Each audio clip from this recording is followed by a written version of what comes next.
Alright, so we're gonna make my easy peasy Instapot beef curry today.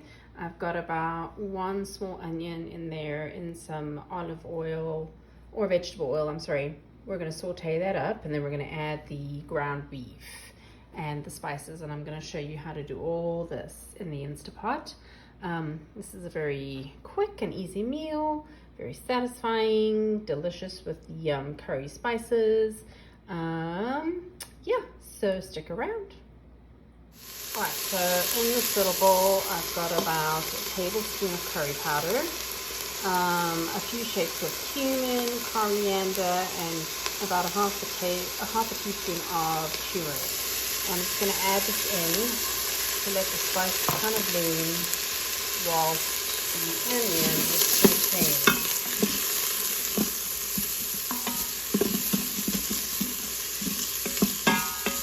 If you see it getting dry, don't worry, we're going to add more oil and it's going in the Instapot so the onions won't be sharp or undercooked.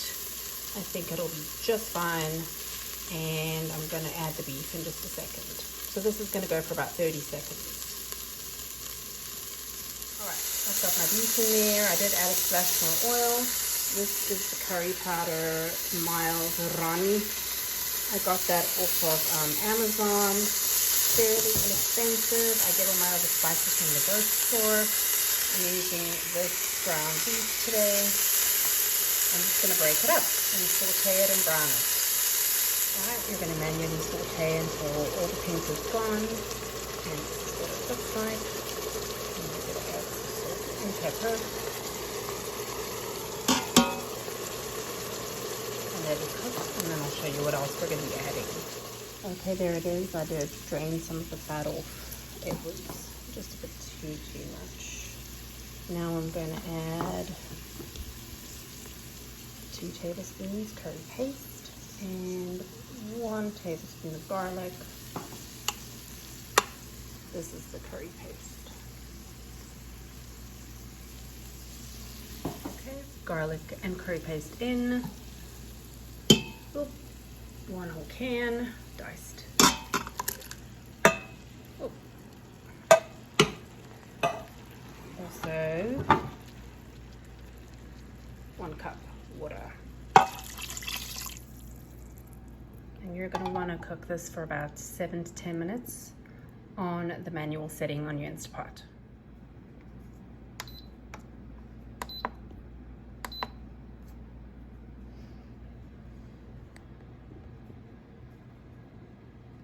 Whilst I'm waiting, we've got 4 minutes left. I have a little bit of extra water just in case it needs it.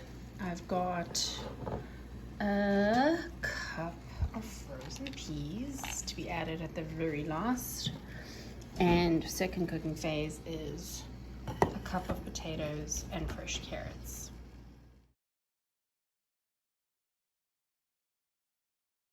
Okay, so my Instapot beeped, and now I'm gonna just smash the meat down and kind of break it up a little tiny bit.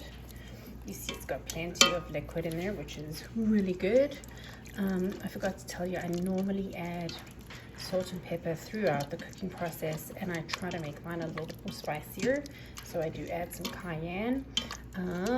Other than that, I'm gonna give it a taste here in a second to determine what it needs.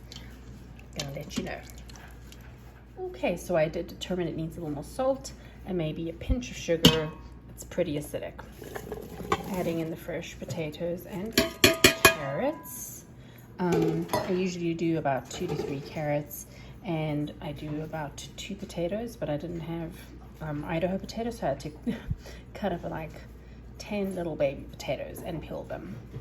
It was kind of extra, but oh well. Back in the Insta, I may add a little bit more water, and it's going to cook for 7 minutes. Okay, I'm going to put it down to 7, and it's on sealing. Here we go. While that's cooking, I'm going to do my jasmine rice. I normally do basmati, but today I'm going to do jasmine for a change. Alrighty, I use Mahatma jasmine rice, 2 cups of water, 1 cup of rice, and I do rinse my rice off, and yeah, it's in the rice cooker. All right, 7 minutes later, I'm now gonna pop in the peas, just frozen, and I'll show you how this comes together in the very end. I did try the potatoes. They were a little bit sharp, and so I put it on for another 7 minutes, so 25 minutes total. Okay, it's all finished, and now I served it on my jasmine rice. I'm gonna add about a tablespoon of this Mrs. Ball's peach chutney. Funny name, but it's delicious and it makes everything taste so much better. And I'm gonna add a little bit of cucumber and tomato salad. So I hope you like this. You can use whatever meat you want.